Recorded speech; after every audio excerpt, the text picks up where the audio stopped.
Madame Bédard, pendant qu'on voit la photo de votre bébé à l'écran, parlez-nous de votre fille. Est-ce qu'elle a des traits particuliers, une caractéristique physique qui permette de l'identifier facilement? Oui, elle a une tache de naissance en haut de la fesse gauche. C'est gros comme ça, c'est comme un cœur, ça ressemble à un cœur. Est-ce que vous avez un message particulier à adresser au ravisseur? S'il vous plaît, je vous en supplie, faites pas mal.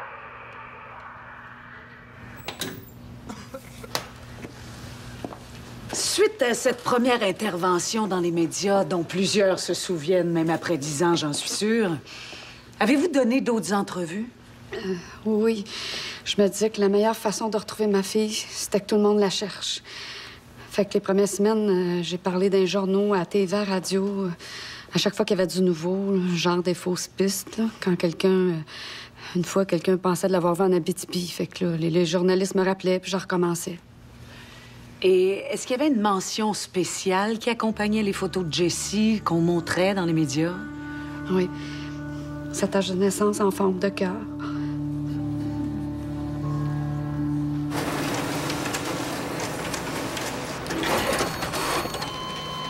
Mon Dieu, mais pourquoi être arrêté, là? Il doit avoir une feuille de coincée. Oui, je sais. C'est juste ça qu'elle fait, cette machine-là. Elle avale des feuilles, puis elle s'étouffe avec. Mon Dieu, bureau pauvre. Soit il n'y a plus de papier, soit il n'y a pas de toner, soit tout est jammé.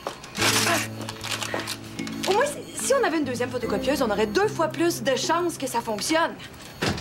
Comme ça, on pourrait peut-être se concentrer sur notre job au lieu de se battre avec une conne de machine qui est à la Deuxième Guerre mondiale. Je m'excuse. Une mauvaise journée? Oui. Xavier? Je veux pas aller en Hollande. Pourquoi? Parce que quand on a des enfants, on peut pas faire semblant qu'on n'en a pas.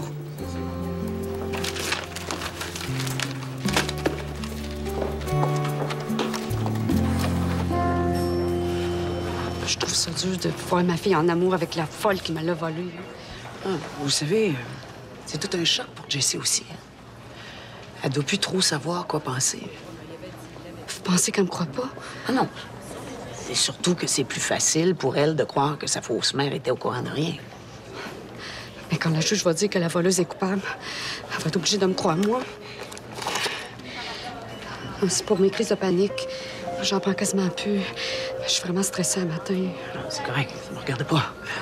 Vous le direz pas, hein? Je sais pas que ça me nuit s'il savait que je prenais des pilules pour avoir Jessie.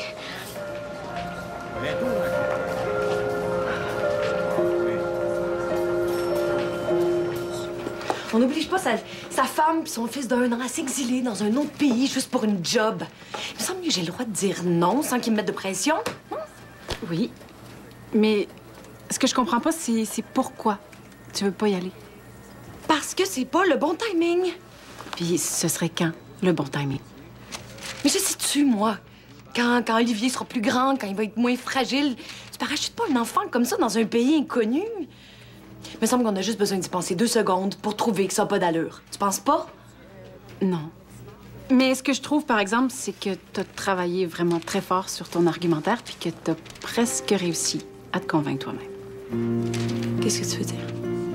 Véro, tu peux même parler d'Olivier, là, puis de ses futurs problèmes de drogue dus au traumatisme de vivre à Amsterdam. Ça tient pas debout. À cette époque-là, j'avais déjà fait 4 fausses couches. Le médecin venait de me confirmer que j'aurais jamais d'enfant. J'ai fait une grosse dépression.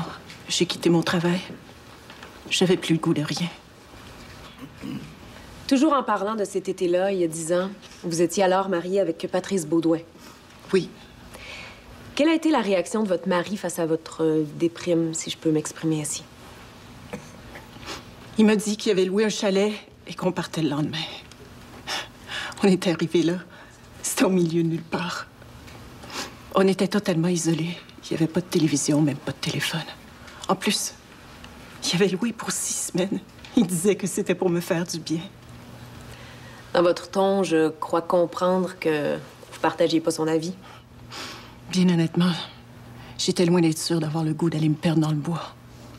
En plus, qu'il m'a laissé là tout seul pendant 3 jours à cause d'un voyage d'affaires. Quand votre mari est revenu, qu'est-ce qui est arrivé? Il y avait Elisabeth avec lui. Comment il vous a expliqué ça?